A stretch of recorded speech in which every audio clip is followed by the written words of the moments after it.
skips away. Marshall skips away. Marshall's still going. Marshall's got Richards coming up outside. Now inside. Arsenal have gone through an entire league campaign without losing. Bennett and the Dragons win the grand final. Welcome back to the TGIF podcast. Thank God it's footy. Final one for the year. We did get back at you one final time.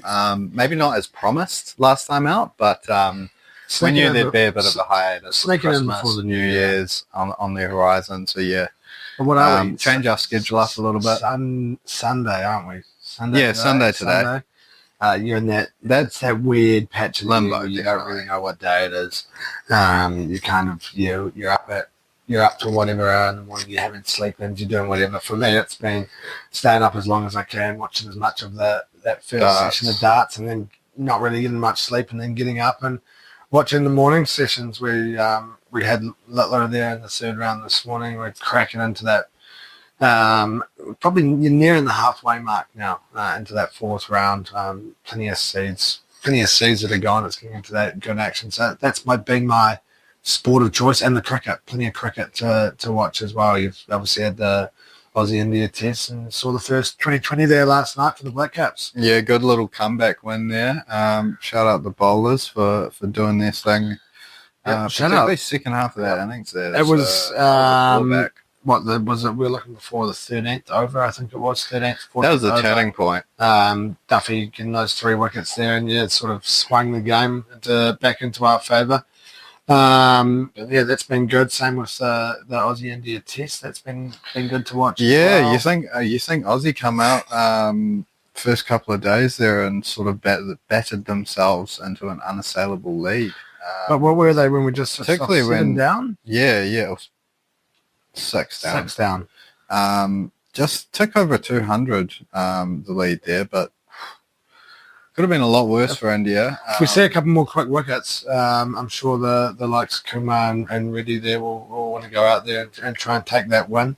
So it'll be interesting to see what happens. Are we day 3 today, or is it day 4? Day 4 today. Day 4 still today. Plenty of cricket to be played. Yeah. So my guess is, depending on how those last 4 wickets go, Australia will probably look to... maybe even chucking a sneaky declaration tonight. Yeah, get a couple of overs in right at the end of the day. Yeah, but I'm sure the India will want to get out there and try and get a few runs on the board before tomorrow as well. If they can get a couple of quick wickets and knock the Aussies off.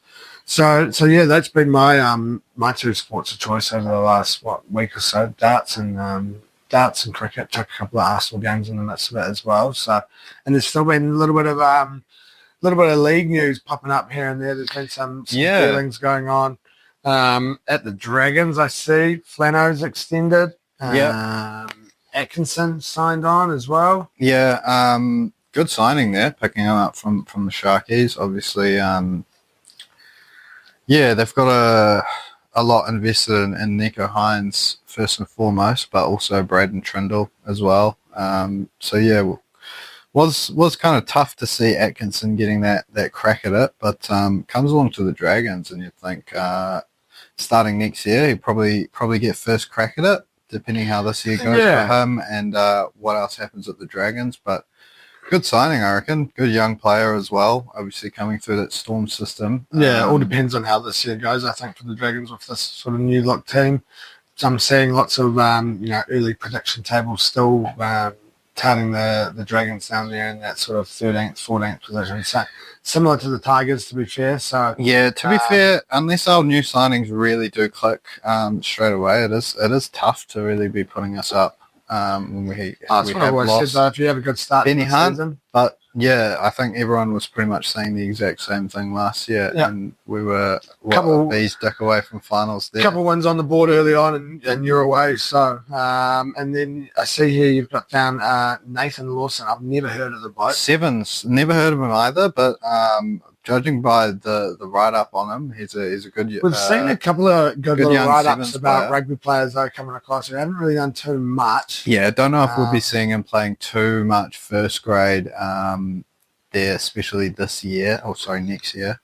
But you never know. I think he was like Aussie Sevens Player of the Year or something. Oh, okay, yeah. So he's up there. So he's not just some like squad player. Not some bloke at the park. Okay. He's a decent Sevens player. Whether we see that translate over to the 13-a-side game, we'll have to wait and see. Whether Flano gives him a crack or not. I mean, we do have plenty of outside backs at the moment, so particularly when you do throw in Gutho and Val Holmes adding on to the mix there. I think we lose maybe one or two there, but good few wing options that we do have already, so interesting to see if we do get to see him play. I'm a bit like you, never really heard of the bloke, but good on him. Secured himself a little NRL contract. But yeah, the Tigers as well are making a few moves as well there. Yeah. Particularly moving players on, no news of any incoming. Nah, getting rid of Johnny Bateman off to the Super League, huge. Off to the Super League or off to the Cowboys? What did I think? I thought it was off to the Cowboys. You might be right, to be fair. I swear sorry, it's off to the Cowboys. Yep, you are correct. Yeah. Yeah. Oh, my bad. It's my birthday as well. So there you go. Off to our supposed rivals there and the Cowboys, and then Jaden Sullivan being shipped off to the Bunnies. Apparently, has very buzzy deal. To come back after his deal there with the Bunnies and see out his contract with us. I would rather keep Bateman than Sullivan. I can tell you that. There's Sullivan. Sullivan didn't exactly hit the ground running for West. Did sort of half speak to us at that game though. After he'd played for the Rezzies, so after they won, they did a win as well. It was pretty keen to get that. Bateman and Sullivan both moving on. I think we have a lot more money in that salary cap that we're obviously spending a bit more now. So, good moves and two players, which is handy to get rid of. We've seen a little bit more news come to light in this Ezra Mam situation now as well. A little press conference dropped, right between Christmas and the New Year there, just trying to fly under the radar. Yeah.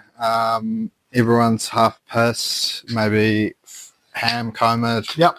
They might think that we'll be missing the news, but we haven't missed this one. Ezra Mam, hefty 9-game ban there. Some saying it's a little on the light side, and to be fair, I do tend to agree, but also I think these sorts of things could probably just be handled outside of the workplace. You don't really to be fair, I guess as a teacher, you'd probably get sacked if you had a massive traffic offence. Yeah, I guess if it's something in my line of work probably flies under the radar a little bit easier. If it's making the news, then you probably are losing. It's making the news, but I don't think. But again, I guess it depends on. I'm quite big on circumstances. It's a rough one. But yeah, nine. He's been docked $90,000 from the Broncos as well, which I have to presume that's on top of all the damages and shit that he's already caused. So to be fair, it is. Yeah, I guess you take that however you want to take it, but the Broncos will be without him for a good chunk of that season there. 9-match ban. Does he come straight back into the side as well? It's probably a thing. Probably at least one in reserve grade. He's a huge talent, but that match fitness back up again, I think. It's a big chunk. It's a big chunk. So take that however you will. But Ezra Mam, the Broncos will be without him for a big chunk of that start of the season there. But two blokes whose season has been ruled out already, unfortunately, for the Cowboys. Potentially one of the reasons why they might have snapped up Johnny Bateman there. Helam Lukey going down with that ACL. Tom Chester as well. Not so much a back rower there, but pretty rough for the Cowboys there. A couple of their younger, particularly Helam Lukey, he was really starting to come of age last couple of years and had a couple of really good performances. He's just been pretty unlucky with injury there. Is that his second time in the last few years as well? Pretty sure it is, but yeah, big ones. ACL, obviously, it's a nightmare. 9 months surgery and all. So yeah, unlucky, unfortunate for North Queensland. Unfortunate for those two blokes, but that's about all I've seen really. I haven't. Yeah, it's probably been hit in terms of the Rugby League views over the last few. Everyone else, obviously like us, getting involved in some Christmas feeds, and taking it easy over the last week or so. But we've gone out and we've got sort of just a little bit of a roundup of our top moments of 2024, our top moments in the Rugby League. Now we've gone for 5 each. I haven't necessarily gone in any order as such. Yeah, they're all probably on the same sort of like almost. Maybe three are the same. 2 are probably a little bit less. So I guess I'll start off with those 2 that are a little bit less. My first one would be the announcement of the PNG team there for the future. I think that's awesome for the NRL. Yeah, really cool. Yeah, there's been heaps of obviously commentary on the logistics of it.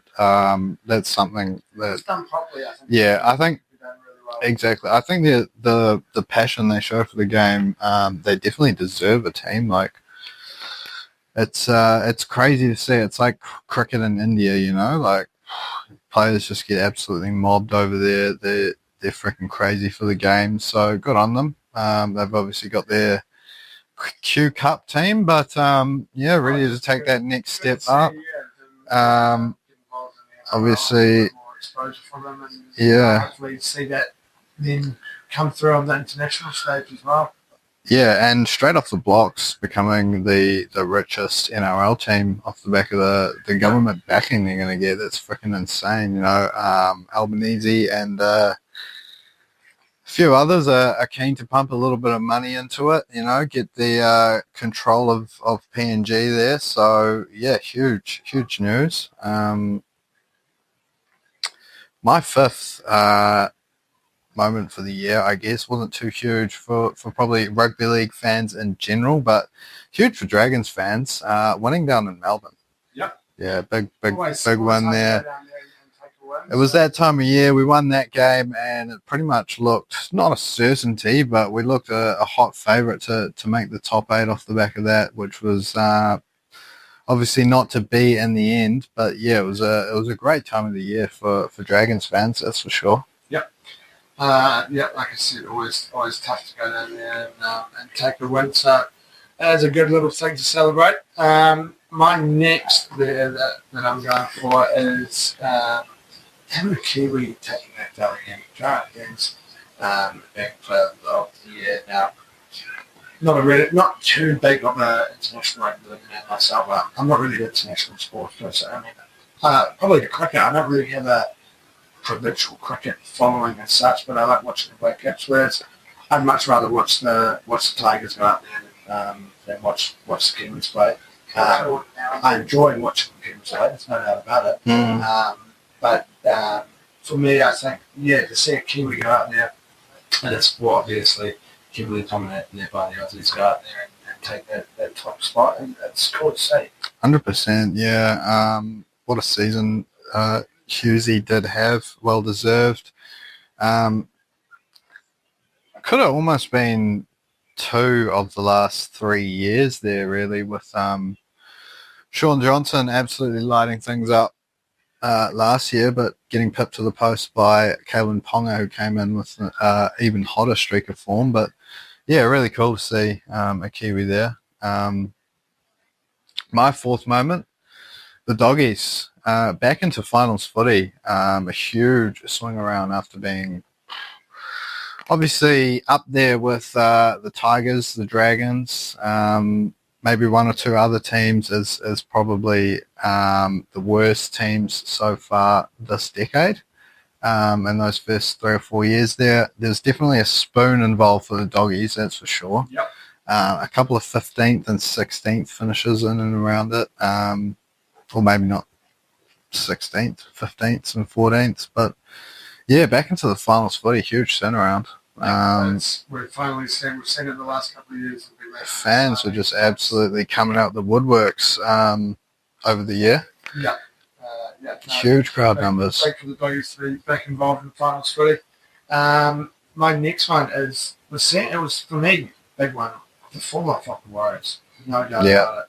Obviously the year before that first season back. From 3rd to 13th. Playing back at Mount Smart. I said it the whole time, it was never affected the Warriors being a top 4, team. They were not a top 4 team. They denied the players to play finals footy. And it showed that season afterwards where the hype fell off a little bit. The bandwagon lessened a little bit more. Obviously still going out there and selling out Mount Smart, things like that. But, when you've only got one team in the country and we've got over 1 million people that live in Auckland, that's not really a hard thing to do when you look at it logistically, to go out there and sell out Mount Smart when you think about how many people in Auckland follow sport. It's not the hardest thing to do, I don't think, especially when you look at the demographic of people that go out there and watch the Warriors games. We've got a huge amount of Māori Pacifica players in the NRL and a huge amount of Māori Pacifica fans of the Warriors. And obviously not just in the NRL, but playing for the Warriors as well, to go out there and watch the games. And they're the best fans because they get behind their team. They're not afraid to go out there and support loudly and support proudly. They're dressed to the nines and they're charting and they're the ones leading the charts and things like that. And that was huge that first season back. And then last year, I think that bandwagon fell off a little bit. They're selling out. They're selling out stadiums. We went to a game there where they put the attendance up with about 12 minutes to go. Right on the back of them conceding a try. I don't know if it was actually, that might have been the Eels game that I went to possibly, when the Eels won.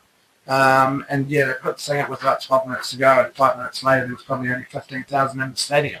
Yeah. So that shows it. So for me, the fall off of the Warriors, we're now having to see next year a Sean Johnson list Warriors, so we'll see how that goes. Speaking of, I don't know if you saw, there was a thing, Econo Waste, they must be the company that do the rubbish and the bins and things like that, posted a video on Instagram. Sean Johnson missed from his bin out recently.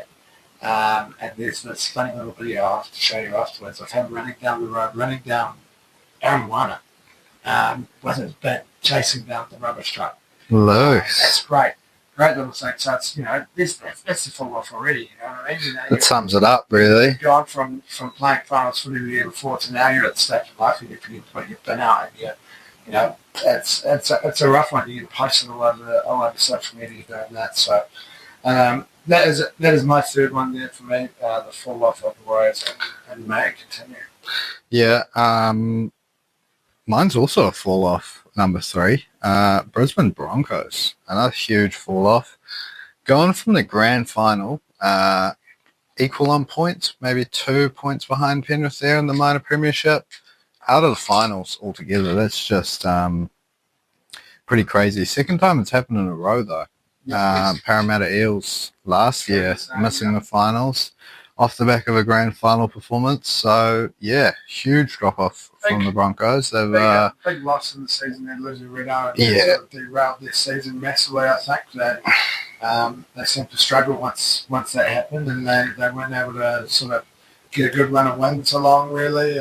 But yeah, huge drop off to go from the grand final to being in that position there. 100%, yeah. Reno is a big miss, but yeah, obviously things were not right at Brisbane. They've moved their coach on. Kiwis had the boot. Madge is in there. We'll see if he can swing things around going into 2025. Yep, exactly. Who knows? My next one, I'm going to go. I guess this one, that last one, I'm going to have to say that one there last. I'm going to go for the Tigers' start to that season. The first point in 4 years, we've had more wins on the board than losses after round 4. Beating the Eels in the Easter Monday game, which, yeah, coincided with that, and also the arrival of Lockie Gelman onto the scene. The player there at one stage last season, I would say. Did a little swap deal early. I don't know if you remember that. I said do that early. Get Galvin over there. Galvin was involved in the swap deal to bring him in early, and I said, yeah, go on, do it. Whereas I think now this could be a hard experience for the next 5-6 years that could absolutely tear up the NRL. So that is my second top moment there for last year. Lucky Galvin sort of rival on the scene. Yeah, got to be done as a Tigers fan, I suppose. Number 2 for me, 4 comps in a row. The Panthers, crazy stuff, really. Yeah, I mean, you had what probably when we were really young, that Roosters team was pretty good. They might have won 1 or 2. Melbourne there might have won 3 or 4 over that sort of 7 to 8 year period, but 4 in a row, yeah, it's just unheard of, really. Not since the Dragons of the 60s, which obviously is a bit different when you're running around poaching all the best players from all the clubs. You got a salary cap to work with, that sort of thing. So kudos to the Panthers there, Ivan. The year that we see them fall off. We've seen a few more players. To be fair, I think as long as they have Nathan Cleary fit and firing, there's a few other key players involved there. Dylan Edwards, Isaiah Yeo, obviously, but a fit Cleary, I reckon that's the key to Penrith probably being hot favourites again to make it 5 in a row. Unless Melbourne can show us what they showed us again in 2024, and maybe they can get their revenge over the Panthers. But yeah, no, it's hard to see anyone else winning a comp while Nathan Cleary's around doing what he's doing. Yeah, exactly. I guess we'll have to wait and see whether that's the key to success for Penrith. Nathan Cleary. That leaves me with my last moment there for the year, and that is Luke Brooks breaking the drought of his finals footy action. Finally getting involved in that team, getting involved in there with that combination with DCE and cracking that top 8, getting involved in some finals footy, and it was great to see. Yeah, a couple of games of finals footy for Brooksy to boot as well after Manly pipped the doggies there first week of finals. But yeah, what was it, over 200 games there for the Tigers? Unfortunately, not being able to crack it, but yeah, he finally has. Bit of a bittersweet moment, I can imagine, for most Tigers fans. Bit of a heart warmer. Yeah, it was awesome because we got to see him play good footy the whole year round. He was happy, he was in the spotlight for all the right reasons, which was cool to see. So it's my top moment there, I guess, for the year. And also, I mean, yeah, as sad as it is to see Brooks move on, as you said, you've got Luai and Galvin to come in. So not all tears at the Tigers, hopefully for your sake. But my number 1 moment for the year, New South Wales with their comeback, capping it off with that win at Suncorp, making it 2 out of the last 3 years they've held Queensland trialless at their own home stadium. Pretty crazy stuff when you consider what we've sort of witnessed growing up. You wouldn't really think it possible if New South Wales lost in Sydney to go around and win the series up at Suncorp. What was it, 8 in a row there for Queensland. A couple other good streaks in there. I think there was another 3 in a row when Kevy first took over. But yeah, crazy stuff. From the Blues, they'll be sad to see Madge go off the back of that. But yeah, good times. 2024. I suppose it's the. I think good times, but it's been done. Yeah, it's been an up and down year, I suppose. In terms of the league year itself, it's not the best yet. So it's been done, thankfully, and we'll be cracking into some new stuff there in the new year. The ramble didn't stop under the winter breakdown. for us to celebrate. Obviously, Arsenal 2 wins from 2 there against Palace. Yeah. 2 into the series of the Cup. Up against Newcastle. Yeah. And then put us into 3rd there going into Christmas. Not the worst position to be going in there on the 25th. Yeah, not too bad. A string of really good Boxing Day results saw an opportunity for us to go into 2nd, which, the winner over Ipswich saw us there. Don't want to say for the new year because I'm not sure if anyone else plays. Maybe tomorrow or the day after. Well, this is the time of year where we sort of have games jam-packed. Now, Monday we have there's games tomorrow, so... Yeah, whether or not Chelsea or Nottingham Forest can go back above us again. Nottingham Forest, could they play Everton? Yeah. You've got City playing Leicester, Wolves playing Tottenham, Fulham, Bournemouth, Palace, Southampton, West Ham, Liverpool, and then New Year's.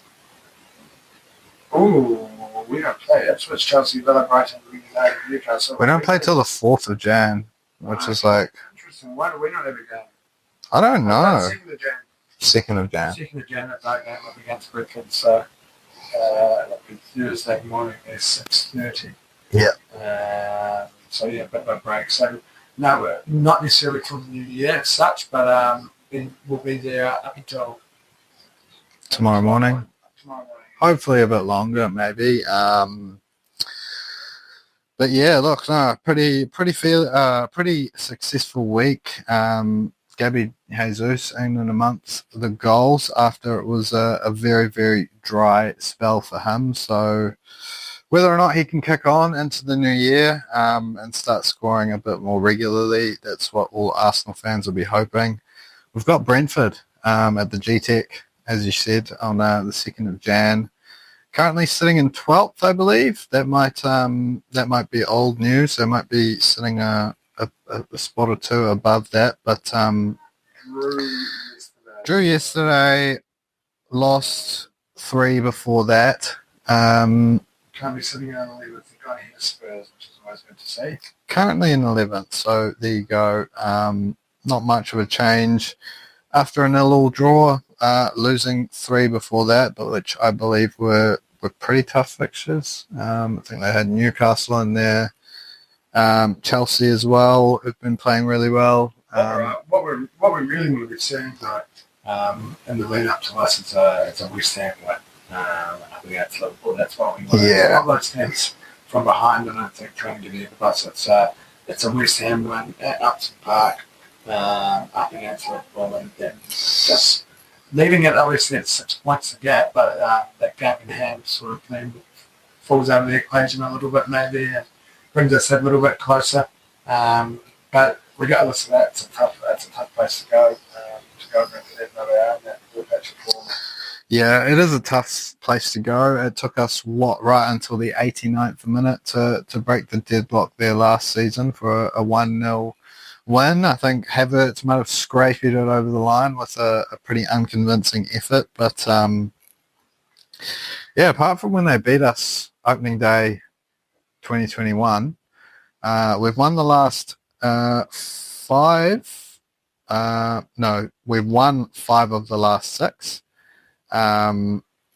There's a draw in there somewhere. Don't know when it was. But, yeah, look, as I've been saying, we're probably going to have to win all but 2 of our games if Liverpool keep up their pace. So, yeah, as you said, West Ham, throw a little spanner in the works for us.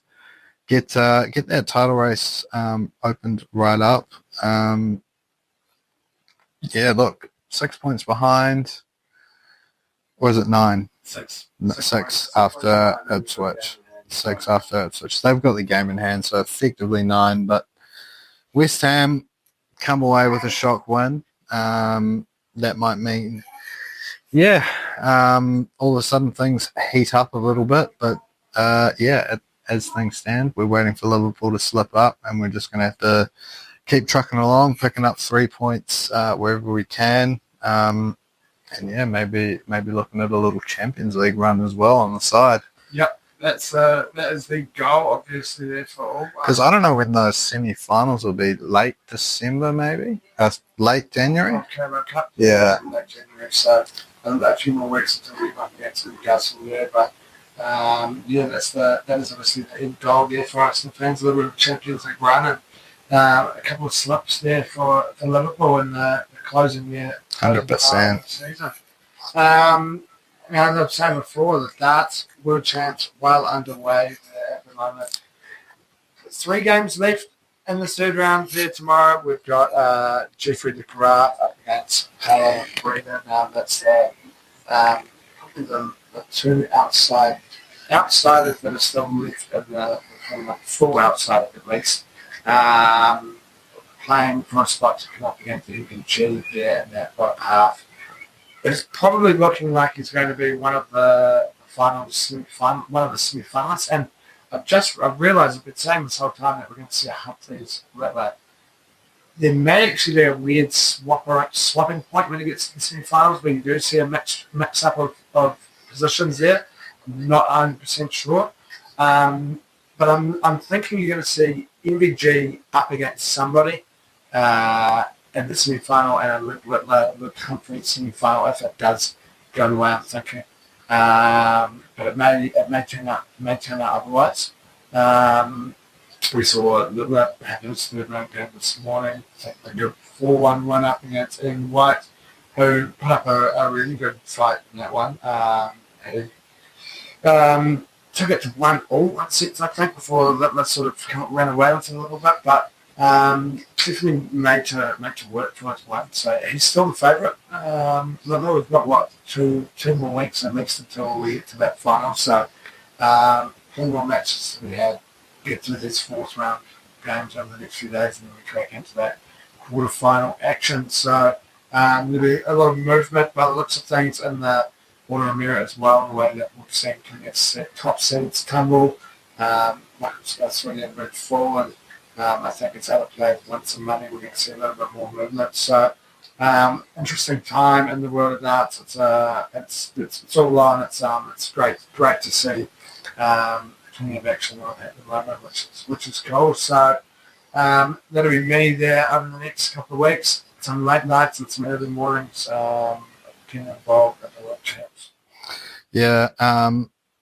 Pretty hectic stat there the other day I saw. It was like 9 of 16 players that have hit a 9 data at the World Champs have gone on to lose their game. The game that we've seen. Two this time. Christian Kiss lost to Brisbane there. Well, maybe it was more than 9 of 16. It was like 16 of 29 or something. It was something like that, yeah. We also then saw Heta up against Woodhouse at the 9 data. Cool to see Woodhouse massive celebration. When Heather had it, and then I've seen another one still there. Man Schindler, you can see him, just missed double 12 for the 9. Cullen Ridge is standing there behind him, like, already celebrating that he's hit it, like, fucking loving it. So that's the cool thing about darts is, it's just that appreciation of, obviously, something that's pretty hard to do. It's probably us for another week. As always, if you've made it this far, thank you for listening, thank you for tuning in. Remember to get involved on socials, give us a like, it's a 5-star, subscribe. Enjoy your week ahead, enjoy the big one there on, Tuesday night there. Have a lovely New Year's Eve, stay safe. I was going to say if you're having a punt, maybe no punts there. New Year's Eve, not a responsible time to be going out there and chucking money and stuff, but maybe get those tomorrow, get them out post New Year's Day. Yeah, I was going to say get it out of your system 2024. Yeah, and then none for 2025. Maybe not none, just maybe a new outlook on life. Yeah, exactly. Depending on how tomorrow goes. Moderate it a wee bit more. We should see 100%. We'll see you then. Marshall skips away. Marshall's still going. Marshall's got Richards coming up outside. Now inside. Arsenal have gone through an entire league campaign without losing. Bennett and the Dragons win the grand final